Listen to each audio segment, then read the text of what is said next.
নমস্কার বন্ধুরা, JS fresh কুকিংয়ে স্বাগত জানিয়ে আমি আজকে চলে এসেছি আরও একটি রেসিপির সঙ্গে। খুব সহজ পদ্ধতিতে কিছু উপকরণ দিয়ে আজ আমি তৈরি করে দেখাবো এই রেসিপিটি। আশা করি আপনাদের রেসিপিটি খুবই ভালো লাগবে। তো রেসিপিটি বানানোর জন্য আজকে আমি লাল শাক নিয়ে নিয়েছি। তো প্রথমে আমি লাল শাক নিয়েছি, তারপর এর মধ্যে আমি সাদা তিল নিয়েছি, চাট মশলা নিয়েছি, অল্প একটু জোয়ান নিয়েছি, আর হচ্ছে পোস্ত নিয়েছি, আর পরিমাণ মতো লবণ দেবেন। আমি একটু লবণ নিয়েছি, আর এখানে হচ্ছে আমি একটু বেসন নিয়েছি, কিন্তু ভাজা বেসনটা, আর সর্ষে বাটা নিয়েছি। তারপর আমি এর মধ্যে লাল শাকগুলোকে দিয়ে দেবো।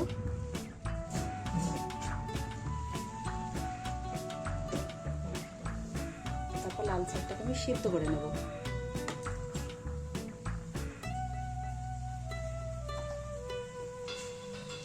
স্বাদ মতো লবণ দেবো, দিয়ে লাল শাকটাকে আমি সিদ্ধ করতে দেব। তো বন্ধুরা, আমি লাল শাক সিদ্ধ করে নিয়েছি। তারপর লাল শাকটাকে একটু জল ঝরিয়ে নেব।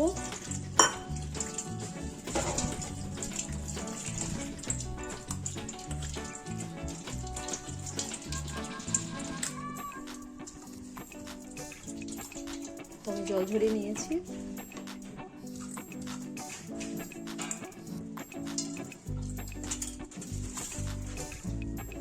তারপর এরকম করে একটু মেখে নেবো হাত দিয়ে।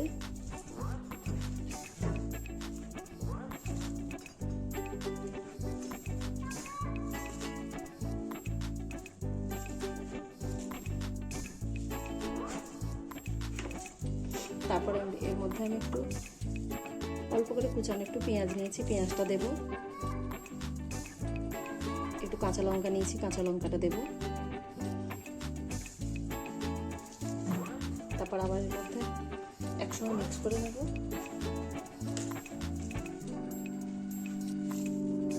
তারপর মিশিয়ে নেওয়ার পর এর মধ্যে আমি একটু সর্ষে বাটা দেব, অল্প একটু। তারপর বেসন দেবো অল্প পরিমাণে, একটু অল্প অল্প করে দেবো, বেশি দিয়ে দেবো না একবারে। আচ্ছা, একটু লেগে যাবে, একটু দিয়ে দেবো। তারপর মাখা হয়ে গেছে। এর মধ্যে আমি অল্প একটু চাট মশলা দেবো, স্বাদ মতো লবণ দেবো বন্ধুরা। তো আমি সিদ্ধ করে জলটা ফেলে দিয়েছি, তার জন্য আরেকটু লবণ দেবো। একটু সর্ষে দেবো, গোটা সর্ষে, আর উপর থেকে একটু সাদা তিল দেবো।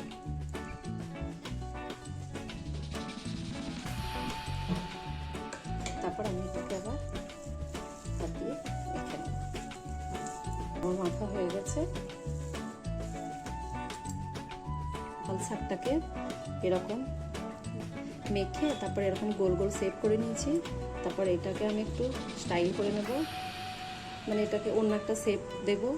তো এটার মধ্যে আমি গোল গোল এরকম করেছি।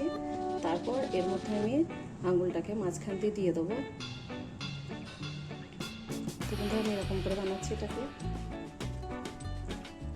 একবার এদিক থেকে একবার উল্টে নিয়ে।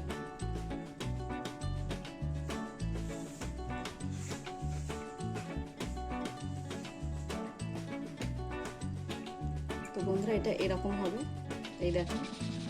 তো আমি সবকটাকে বানিয়ে নেব এবার। তো আমি এরকমভাবে সবকটা করে নিয়েছি বন্ধুরা। তারপর আমি এর মধ্যে অল্প একটু সাদা তিল ছড়িয়ে দেবো উপর দিকে, আর অল্প একটু বিট লবণ ছড়িয়ে দেবো।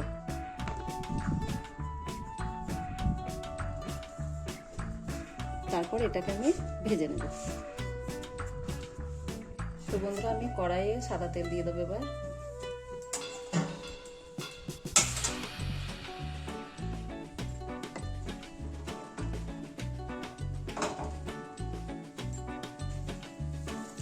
তারপর বড়াগুলো আমি ভেজে নেব। তো আমি এটাকে ভেজে নেব।